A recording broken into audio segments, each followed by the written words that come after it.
It's been 3 months since my last video regarding World of Tanks problems, and not much has changed. Wargaming has ramped up the monetization once again, meaning that we already got 3 lootbox events in 2025, along with some other money grabbing and generating opportunities, such as renting tanks, which would normally not be a problem, but renting tanks like an even 90 for 1 day for €1 may seem a little bit too much, because that tank is completely bonkers and imbalanced in the tier 8 matchmaking against other light tanks. So it's basically another mechanic that essentially gets revenue for Wargaming, but at the same time it's promoting toxic tanks even more, which is obviously terrible for the matchmaking and the player experience, for those players that are playing those tanks that get matched up against the even 90, so other light tanks. World of Tanks also has some game-breaking bugs that Wargaming does not seem to be wanting to fix, or do not have the resources to fix them. More about those later. But also, it's been 2 years. On the 12th of March, it's been 2 years since Wargaming has released their last map for random battles. Terrible. According to our estimations, the company makes more than $1 billion every single year in revenue. And them not updating the core game mode, random battles, on a regular basis with new maps is absolutely unacceptable in my opinion. And we don't even see that many map reworks nowadays either. And this whole map development aspect of the game, I honestly suspect that the developers and the people that were responsible for making maps, new maps, are now actually working for Lesta, the producer of the Russian World of Tanks, Mir Tankov. This is just a suspicion, but I honestly cannot find any other explanation of why we're not getting new maps. And this is actually my biggest problem with the way that the game is not changing. Now, more about those game-breaking bugs that are in the game. There is the gun bug, which is absolutely annoying. Basically what happens is when a tank gets destroyed, and you want to shoot underneath or above the gun of the destroyed tank, and there's an enemy behind, you want to shoot these guys. You just cannot, because the shell literally disappears in the void. And there's nothing you can do. You have to get around the tank or find a different position to be able to shoot through that wreck, because otherwise there's no way that you can actually do any damage to that guy. Which is infuriating, because World of Tanks also has a pro league. They played the Onslaught League, right? There were battles where this bug occurred, and I'm not sure how having a pro league for a serious money price can afford to have such bugs in the game that are absolutely game breaking, and it's actually a very annoying thing. I'm pretty sure you have already encountered this if you're an active World of Tanks player, but as you can see in these clips, it is very, very infuriating. Yeah, look, his gun just went up. Which means the hitbox of his gun is not where you see the gun. His gun is not there. It's like here somewhere. See, if I was to shoot here, for example, where was his gun? It's like there. See that? If I am there, it hits. My aim circle is not on his gun, but it still hits. There's also random stutters that were added with the Holiday Ops game patch, and I mean, I don't have a bad PC, at least that's what I like to think. And I have FPS drops from 240 down to like 100 when the enemy tanks get spotted or they disappear. Very, very frustrating when you're trying to like PvP another enemy tank and you get a massive stutter, a massive lag, and you basically miss a shot, or you cannot even shoot. Your shot doesn't even register when you click the mouse button, and you lose a fight because of that. And that bug actually went around for a whole month for me, and then it disappeared magically. I'm not sure what they have done to it, or maybe it's the spaghetti code of the game that Wargaming doesn't really understand, like what triggers these kind of bugs, because they might not even have enough people to figure this out. And now again, with the new update, it came back. With the Lootbox event, of course, it came back. Wargaming also introduced another feature. Basically is that you have to link your accounts if you have multiple accounts on multiple clusters. So I have an EU account, I have an NA account, and I have to link both of them, because if I don't link them, well, guess what? I cannot log into my NA account and I cannot play without this. But you cannot really link those two accounts, because if you have multiple email addresses associated with Wargaming accounts on different servers,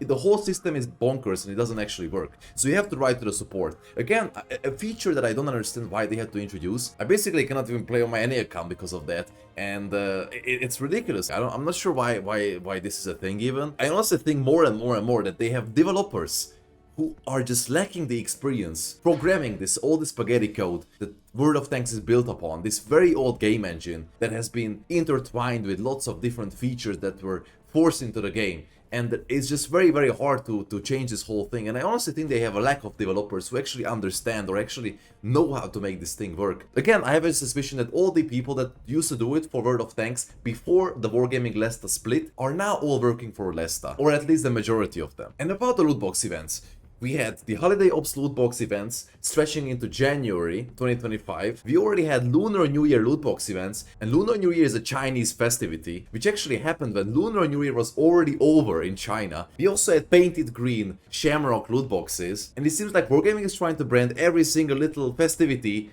and bring their own loot boxes to the table to bring like a reason for you to splurge and spend your hard-earned money and cash on gambling for these tanks. And not to mention that, you know, all these new tanks that came into the game recently, they were only available in loot boxes. So you basically had to go through like 6 filler tanks to get that one OP tank that is in the boxes. Let me correct myself. The only tank they actually sold was the KV-4 Tulchenyanov, which is absolutely terrible. That's the only thing they actually sold for cash in a very, very long time. What I said was technically incorrect. I apologize. Now, the matchmaking since the last video has been absolutely tragic, and it's actually made a lot worse by the introduction of some new tanks into the game.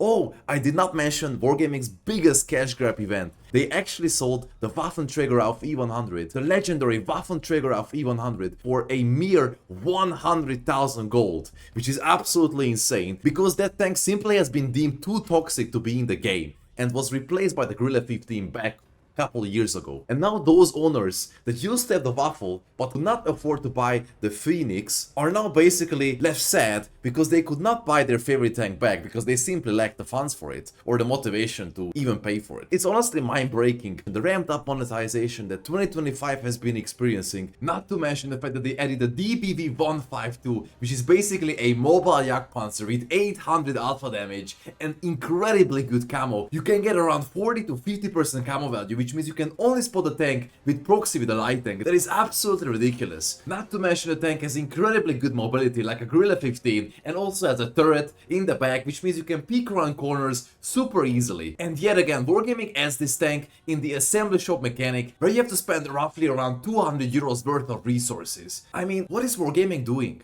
And obviously, these waffles and DBVs, they stack up in the matchmaking, creating more and more battles with increased amount of tennis viewers. And we're going to talk about the matchmaking in a second because Wargaming actually has something in store for us. You just have to pair up this ramped up monetization with the lack of normal content, and we're going to talk about normal content in a second. Oh yeah, the matchmaking has been absolutely catastrophic since my last video. And I'm going to show you and bring up a couple of cursed matchups that you can see. And there's honestly, it's just absolutely mind-blowing how it took so long for them to actually do something. But guess what? Wargaming is testing a new matchmaking on EU1 that now has certain kind of limits for each tank class. For example, you can only get 3 light tanks per team. I mean, 3 light tanks is way too much still, no? 3 light tanks. Most of the maps in this game are corridor maps, and if you don't know about corridor maps, well, check out my last video where I talked about all the maps in the game and listed them, and we also discussed all the problems regarding those maps. Now, the problem with 3 light tanks is that, you know, on these maps you have 1, 2, 3 lanes, which means that the tanks are propelled into those lanes, into those corridors, and there is not much cover and not much purpose for light tanks to actually fill out in those battles, because you have limited amount of positions. You're actually forced to compete against your own allies, which is a huge problem in my opinion, because this is a team-based game after all. And if you compete against your allies in a light tank, then your team is essentially going to suffer on the other side of the map where you have no light tank positions. And if you have one very important position, for example a bush that only one light tank can fit into, and one light tank takes it, then what does the other 2 do basically? And that's what I'm trying to say.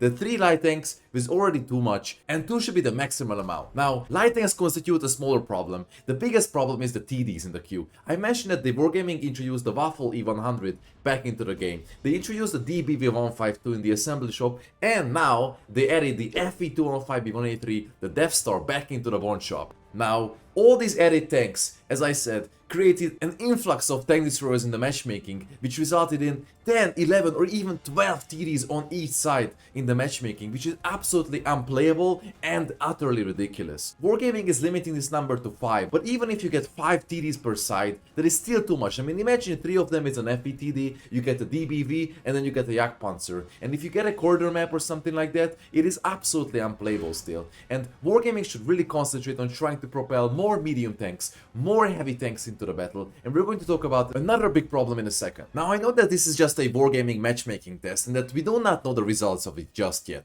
The parameters of the matchmaking can change. It is not even every single battle that you get on the EU1 like this. If you do queue up on EU1 for a game, it is going to be either the new matchmaking being tested or it's going to be the old one. and there's not really a way to tell other than just observing the rules and comparing them with the actual game that you're playing. In my opinion, a key factor for a balanced matchmaking should be two things. One is to have the PR, the personal rating of Team 1, matched up with the personal rating of Team 2 on average. So you have basically one unicum on the left side, you should have another unicum on the right side as well, to even out the average PR of the two teams. That's the first thing. You have to have some kind of soft skill-based matchmaking that matches up the two teams in a way that you don't end up getting those Rufflestorm 4-minute battles. And we're going to talk about 4-minute battles as well, and I have a lot of solutions for that. The second thing is that every single tank has a role that was added by Wargaming. Sniper tanks, breakthrough tanks, assault tanks, and etc. And all these roles should be, one, revised, because there are tanks like the CS-63 which are designated as a sniper tank, even though it's not. And there are a lot of other different array of tanks that are also having their roles designated badly. So this all needs to change. And the second thing is, tanks need to be matched up against different tanks of the same weight. And this is something I already suggested. A PZ-176 should never get matched up against an FCM-50T.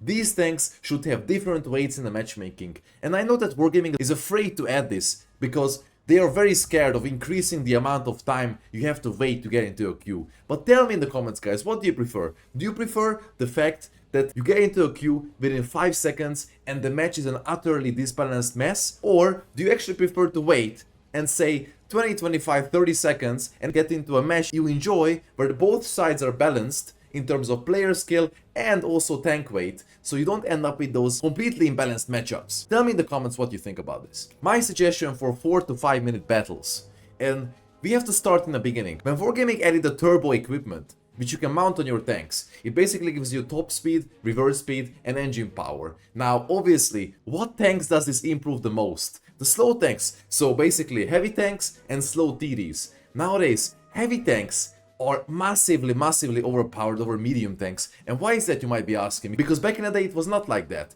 Nowadays, heavies can mount turbo and get into the same position as medium tanks. We're talking about early game positions that were only available to medium tanks because they had the mobility for it and they could get in there fast in the beginning of the battles, guaranteeing them a position advantage that heavy tanks could not get because of the lack of mobility. Nowadays, this is completely messed up because you have heavy tanks that are actually faster than medium tanks. They get to bring their big guns into the fight rather quickly, outclassing and outgunning medium tanks completely. World of Tanks started as a much more balanced game back in the day than it is now. And that is also partially thanks to turbo and HP. And since we're talking about equipment, I have to also mention the HP booster, aka hardening.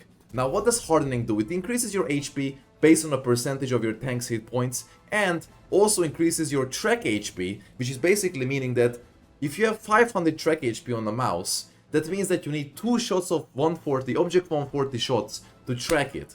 And why is that bad, you might be asking? Well, because you need 2 shots of 140 shots to track a mouse in place. That means that the mouse, if he has a repair kit, the 140 shoots you once, the 140 shoots you twice. The mouse drops the tracks. And that means that if you use the repair kit, the mouse can repair and the 140 has to shoot you again twice. So the 140 all in all has to shoot you 4 times to get you tracked in place, which was never a thing back in the day. And this basically means, especially now with the consumable revamp, where you get to use your repair kit and medkit every 50 seconds, that means that medium tanks sort of lost that flanking role where they could just circle a heavy tank and keep it in place by tracking it. And this, in my opinion, has put so much pressure on medium tanks, and heavy tanks can nowadays just mount HP, turbo and rammer and basically do every single role on the battlefield, completely negating the medium tank advantage that they used to have. Now, to get back to the preconception of 4 to 5 minute games, the HP booster on heavy tanks basically means that heavy tanks get into a position much faster than medium tanks and are able to start the battle a lot faster. And if a side falls a lot faster, then the other side gets completely flanked and encircled,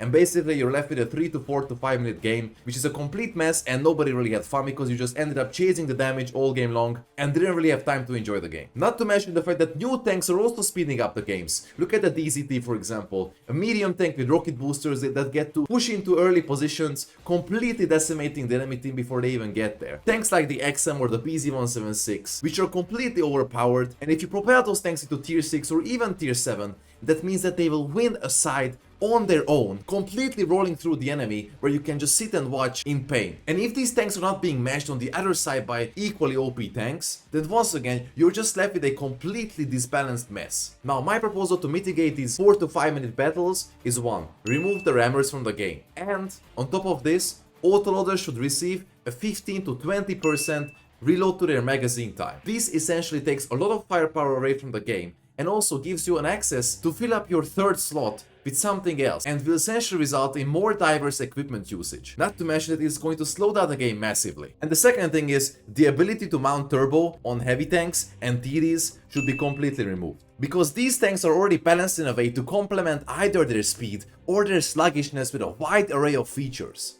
The T-123 should be a slow tank, because it's armored, right? It's got insane amounts of armor, whereas tanks like the Guerrilla 15 are fast, but they obviously have no armor. So turbo kind of breaks up this balance a little bit and makes it so that the E3 can now turn super fast and that you have no chance to actually kite it and flank it around with a medium tank if he's using the HP booster mechanic, what I talked about as well. Now, fast battles can also happen because a site gets completely abandoned and players decide not to go there at all. This can also be helped from Wargaming with a simple thing, such as what you can see in the topography game modes, where Wargaming puts like a little blimp on the minimap for you to see where you should go to. And I think there should be a thing for every player to be turned on automatically, so that newer players understand, based on their tanks, what positions they should be taking in the beginning. Now, this is obviously not enough to solve the problem, but will definitely help to even out those matches where teams decide to completely lemming rush one line and abandon the other side for free. Another very interesting topic that I would like to talk about is the approach of Wargaming versus the approach of Lesta.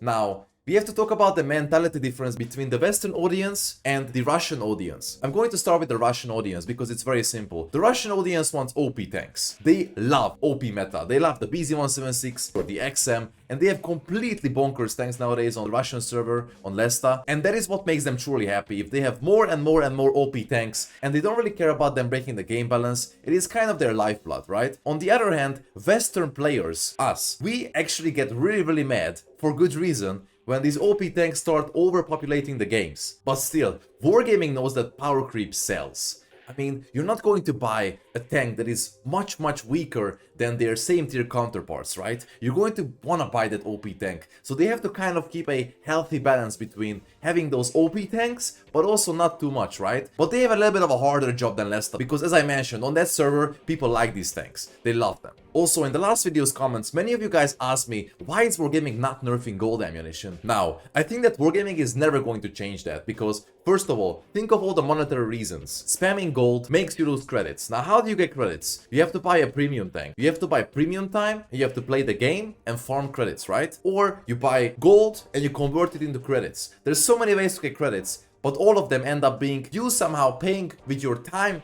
to obtain those credits, or you spending money to obtain those credits. And both cases is a win-win for Wargaming, right? Why should they ever change that? It's a business after all, we have to understand that. And if you nerf gold ammunition, it inherently buffs heavy tanks even more. And you cannot do that, because I already talked about why heavies are broken as well. They have really good guns, they are fast because of turbo, and they're unkillable because of HP. So by nerfing gold ammunition, you would essentially just be buffing those heavy tanks even further, which would cause even more problems and balance issues, and would definitely end up in a mess. So in my opinion, you have to balance things around gold ammunition that you can balance much easier, such as individual tank balance. It is much easier to adjust other parts of the game. And now, after all this out of the way, we finally arrive at the big problem, and that is the fact that Wargaming barely invests anything back into their own game for enjoyment of their player base. Wargaming has to create new incentive for players, for old veteran players, to play the game again, because let me tell you, I have so many friends that quit the game because they don't have anything else to play for anymore. There's no new personal missions for a long time, so they cannot really grind those and have a reward to work towards. The 260 and the 279 missions are absolutely ancient, and there's just no update coming to it whatsoever, even though there's so many tanks Wargaming is testing, and there's so many tanks that Wargaming could put for those personal mission tanks, because there's so many tanks in the game that are available. Just go hit up up tanks.gg and look at the amount of tier 9 and tier 10 tanks that they have put into the game over the years, and we don't see any of these being in use other than for paid events, loot boxes, assembly shops, auctions, and many more paid events. It seems like Wargaming is completely neglecting the release of unpaid content into their game, and it really infuriates me because there are so many players, including myself, that love this game, and we would be absolutely dying for some regular content like this. They could also put in some things like medal missions, for example. You could have like a mission where you have to collect 10 of each medal, Kolopanov medals, get like 10 Pascucci medals, and you could get something cool for that, you know. If not a premium tank, if not a reward tank, you could just get like a style or an accomplishment for your efforts, you know, something really cool that you could grind towards. The absence of all these things make it really boring after a while of not having content releases like this. We could also get some special missions for some cool 3D items that you could put on our tanks, such as some camo nets, some lights and whatnot. You know, there's so many ideas, the creativity of this could be endless, but they don't really care about this, and instead force all these 3D items into, again, loot boxes, paid events, paid event, and there's just no way other for you to get these things other than just open your wallet, take out the cash or your credit card and buy some paid content. I think this game also needs a massive overhaul of game sounds. Have you guys ever listened to how gun sounds sound like nowadays? They are so repetitive, there's absolutely no difference whatsoever. In fact, a couple years ago I actually installed the old gun sounds for World of Tanks and I had so much fun with them because there was just much more variety.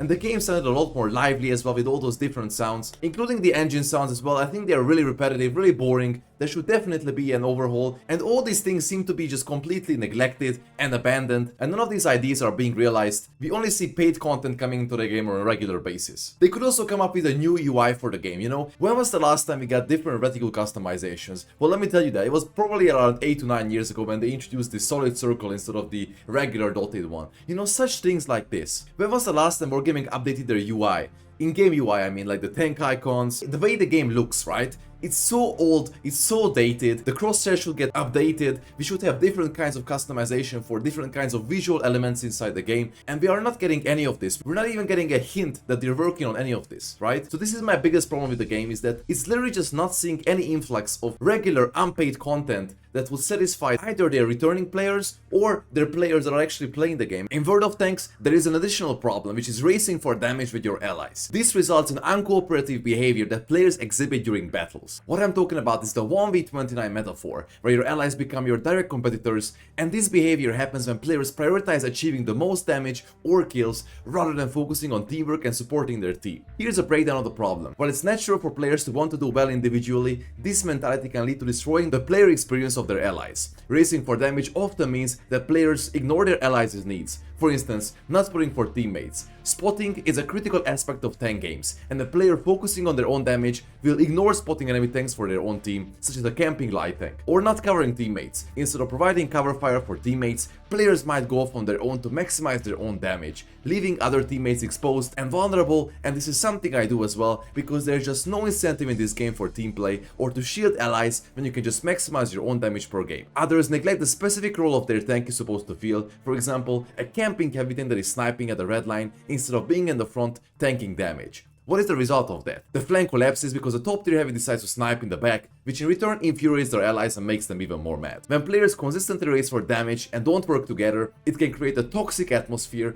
and this is inherently bad in a team-based game like World of Tanks. In my opinion, Wargaming should add rewards for team playing, such as a system which recognizes your team playing efforts. For example, shielding allies, playing in the front with heavy tanks, blocking damage, and basically rewarding your gameplay, which in turn gets converted into playing for the team. They could also add assist damage, which rewards you dealing damage that directly helps other teammates, for example finishing off an enemy that a teammate is engaged with. They could also add platoon-based achievements, which would reward players who consistently play as a platoon with exclusive badges, unique camo, or personal boosters. This would further encourage players to team up and coordinate their actions, resulting in more team play. Furthermore, there should be a commendation system in place, and what I mean by that is to allow players to commend teammates honor them who demonstrated exceptional teamwork, for example, effective communication, team play, or covering teammates. These commendations could then be linked to awards like experience, credits, or in-game items such as different reward tanks. This would further incentivize team play and would add another depth to the game that would create additional goals for players to work towards. There should be a wide variety of different rewards that motivate players to play together and incentivize this kind of behavior. By introducing these kinds of rewards, Wargaming could shift the focus away from purely individual performance